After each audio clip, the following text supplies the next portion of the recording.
kesaksian akhir abad. Ratap tangis menerpa pintu kalbuku. Bau anyir darah mengganggu tidur malamku.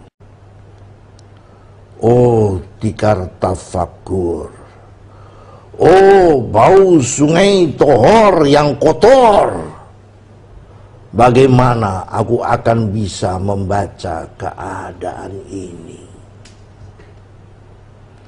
Di atas atap kesepian nalar pikiran yang digalaukan oleh lampu-lampu kota yang bertengkar dengan malam, aku menyerukan namamu, wahai para leluhur Nusantara. Oh Sanjaya, leluhur dari kebudayaan tanah. Oh Purnawarman, leluhur dari kebudayaan air. Kedua wangsamu telah mampu mempersekutukan budaya tanah dan air. Oh Resi Kuturan, oh Resi Nerarte, empu-empu tampan yang penuh kedamaian, telah kamu ajarkan tatanan hidup yang aneka dan sejahtera yang dijaga oleh Dewan Hukum Adat. Oh bagaimana aku bisa mengerti bahasa bising dari bangsaku kini. Oh Kajau Lalido, bintang cemerlang tanah Ugi, negarawan yang pintar dan bijaksana, telah kamu ajarkan aturan permainan di dalam benturan-benturan keinginan yang berbagai ragam di dalam kehidupan. Ade, bicara, rapang, dan wari. Oh lihatlah, wajah-wajah berdarah muncul dari puing-puing tatanan hidup yang porak-poranda. Kejahatan kasat mata tertawa tanpa pengadilan. Kekuasaan kekerasan.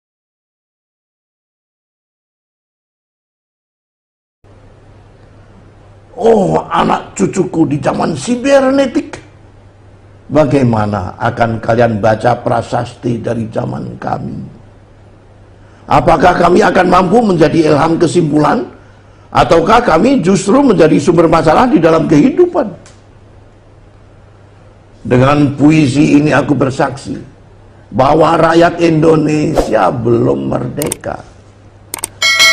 Rakyat yang tanpa hak hukum bukanlah rakyat merdeka. Hak hukum yang tidak dilindungi oleh lembaga pengadilan yang mandiri adalah hukum yang ditulis di atas air. Bagaimana rakyat bisa merdeka bila polisi menjadi aparat pemerintah dan tidak menjadi aparat hukum yang melindungi hak warga negara? Bagaimana rakyat bisa merdeka bila birokrasi negara tidak menjadi aparat rakyat, melainkan menjadi aparat pemerintah yang berkuasa? Bagaimana rakyat bisa merdeka bila hak pilih mereka dipasung, tidak boleh memilih secara langsung wakil-wakil mereka di Dewan Perwakilan, dan juga tidak boleh memilih secara langsung camat mereka, bupati, wali kota, gubernur, dan presiden mereka? Dan partai-partai politik menganggap rakyat hanya abdi partai yang dinamakan masa politik partai, kawula partai, atau hamba partai. Bagaimana rakyat bisa merdeka bila pemerintah melecehkan perdagangan antar daerah dan mengembangkan merkantilisme dandes sehingga rela menekan kesejahteraan buruh, petani, nelayan, guru, dan serdadu berpangkat rendah? Bagaimana rakyat bisa merdeka bila provinsi-provinsi sekedar menjadi tanah jajahan pemerintah pusat, tidak boleh mengatur ekonominya sendiri, tatanan hidupnya sendiri, dan juga keamanannya sendiri? Ayam, serigala, macan, ataupun gajah semuanya peka pada wilayahnya. Setiap orang juga ingin berdaulat di dalam rumah tangganya. Tetapi lihatlah selubung kabut saat ini. Penjajahan tatanan uang, penjajahan modal, penjajahan kekerasan senjata, dan penjajahan oleh partai-partai politik masih merajalela di dalam negara. Dengan puisi ini aku bersaksi bahwa sampai saat puisi ini aku tanda tangani, para elit politik yang berkedudukan ataupun yang masih di jalan tidak pernah memperjuangkan sarana-sarana kemerdekaan rakyat. Mereka hanya rusuh dan gaduh memperjuangkan kedaulatan golongan dan partainya sendiri. Mereka hanya bergulat untuk posisi sendiri.